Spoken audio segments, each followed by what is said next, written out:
Hello, my friends. It's 2 o'clock, and this is the Pastor's Chat.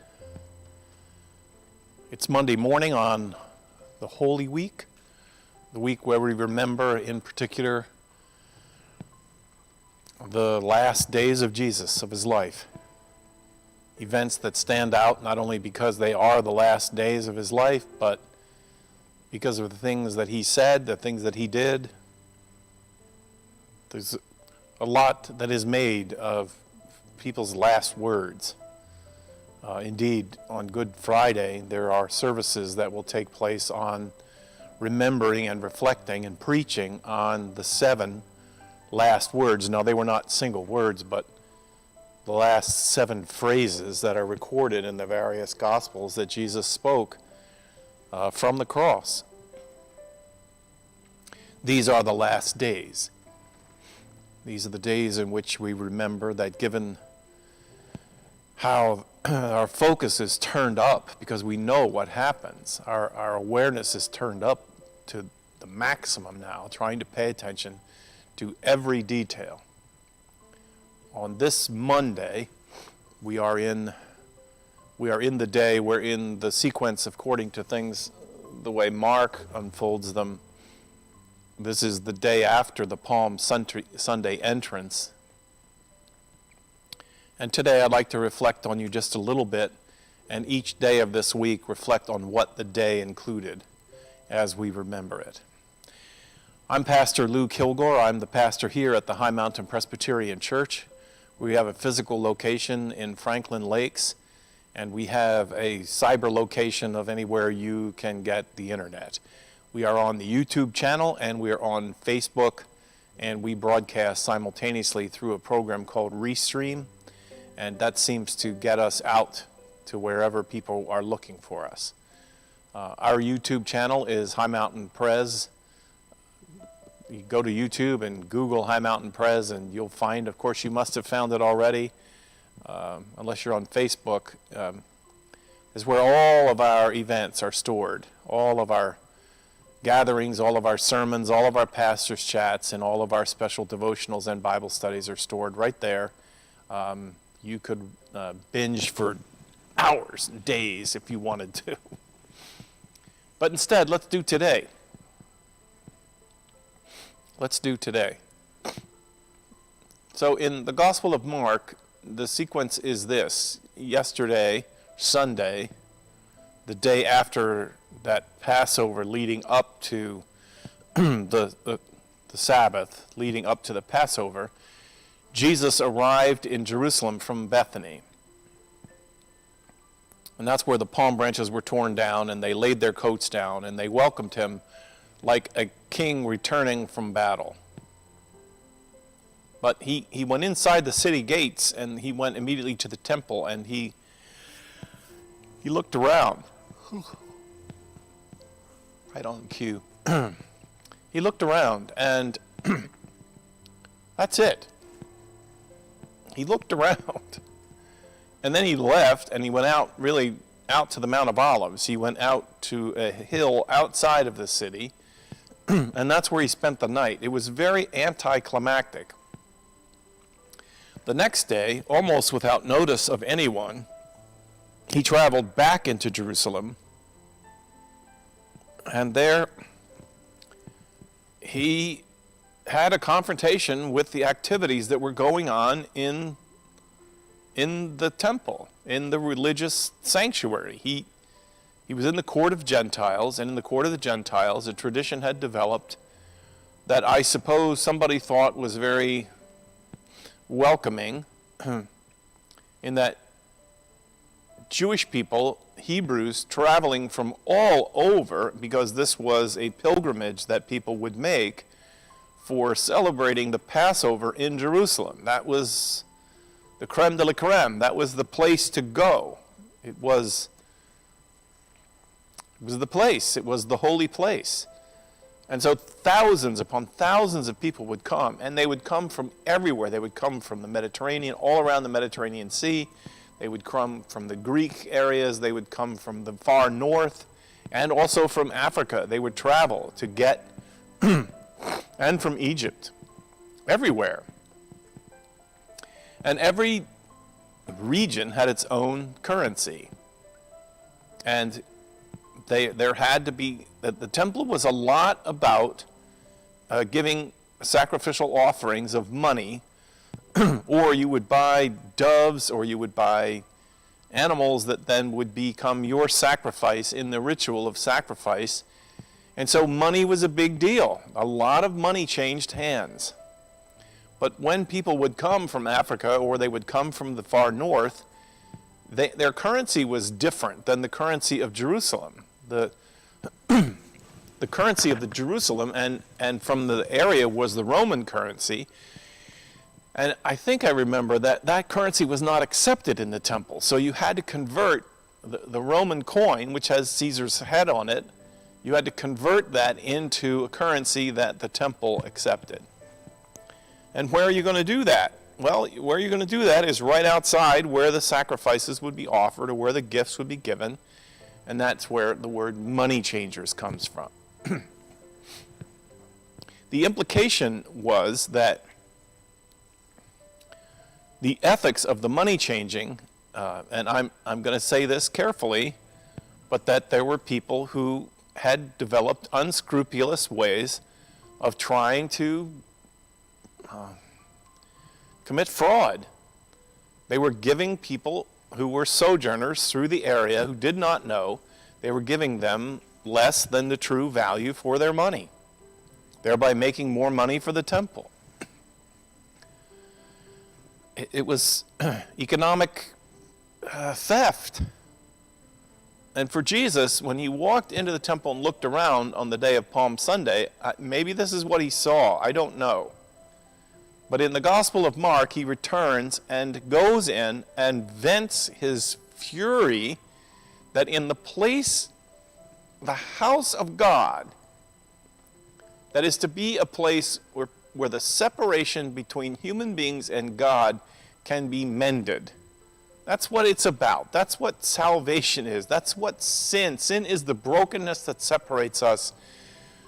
So this was to be the place. This was to be where reconciliation happened. And to have it in that place, people cheating, sojourners, faithful sojourners who are trying to make it right with God for the benefit of the temple, it was too much for Jesus. It was just too much. And add to that the place where they did all this exchanging, people could buy, and they were sellers, farmers who were selling chickens and pigeons and turtle doves, and then the changers of the money and all of that. They were doing that in the court of the Gentiles, which was the place where non-Jewish people were given an opportunity in their curiosity to explore this idea of a relationship with God, with Yahweh. In some ways to meet Yahweh. At least if nothing else, it was a place where you could come and you could pray. And you didn't have to you didn't have to pay in order to pray. You didn't have to do a sacrifice in order to pray. There was an awareness that Yahweh was the God of the Jews and of the Gentiles. This was a universal claim. In many of Jesus' lessons, he began to expand the idea that the Jewish people were not somehow chosen as opposed to others. They were chosen for a mission, but the mission was to the world. But that part of the temple, which was a huge part of the temple, it was clearly about 1/3 of the indoor space of the temple, was dedicated to this idea of welcoming outsiders, sojourners, and strangers in so that they could hear about the love of God and they could hear about the concern of God for the world. And it had lost its moorings. It was no longer that. It was a place of buying and selling, and it served in particular the very in-house crowd of Jewish people, whether they were from Jerusalem or not. It was the people who wanted to pray had been pushed out. And on top of that, There was a lot of dishonest trading that was going on. So Jesus comes to the temple. Now, just so we're clear, in the other Gospels, the sequence is different. It's only in Mark that Jesus comes to the temple in this week. In the other Gospels, Jesus does this encounter at the temple early on in his ministry. He goes to the temple quite early and then overturns the money changers and throws down the challenge about that the religious leaders have led the people astray. But in this year, we're following the story, chronology of Mark. And in Mark's chronology, Jesus enters Jerusalem, leaves almost without fanfare, comes back hardly noticed, and goes into the temple and overturns the tables. And he took a whip. I mean, he was angry. It's clear he was angry. And he was driving them out. He drove them out. And as he drove them out, he said, he quoted a Hebrew scripture passage that says, "My house shall be called a house of prayer." And then he says, "You have made it a den of thieves." So that it isn't just the changing and buying and the selling. It's thieves. You are stealing from people as they seek to make amends with God. Now, listen to me. In Mark's gospel, this is one of the motivations. This is one of the things that happens that turns at least the religious authorities against Jesus. There's a Jewish historian who has written about the life of Jesus, and he believes that the total motivation for the crucifixion had to do with Jesus' interruption of the economic systems that operated around the temple. The temple was the major source of income for the city of Jerusalem. It was like a religious Wall Street. And the buying and the selling that took place there was the basis of a lot of the economy. The farmers were outside Jerusalem, but they brought in their animals, and the selling and the buying that went on related to the rituals of the temple were a huge part of the economy of this city and of its region. And Jesus was just disrupting it. He was like, he was a terrorist to their economic way of life. So the leaders of the movement against Jesus were the religious leaders, but part of the crowds joining behind him was this disruption of their lives.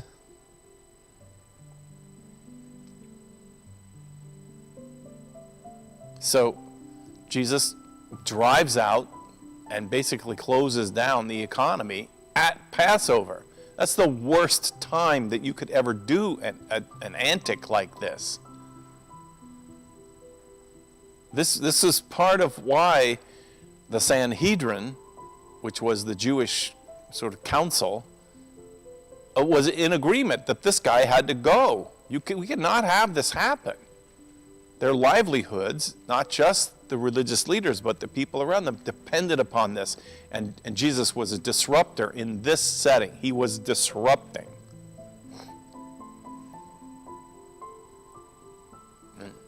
You want to get people angry with you, interrupt their economic way of life.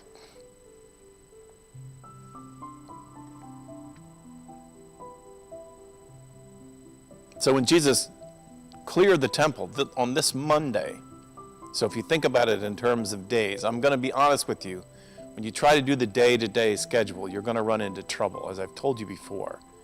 If you try to count the days, and you say, well, what happened on this day? And then what happened on this day? So Passover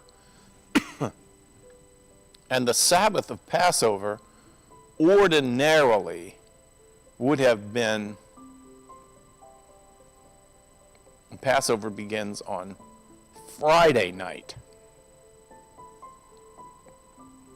Not quite sure how it ended up that they're celebrating the Last Supper on Thursday night. But the Seder,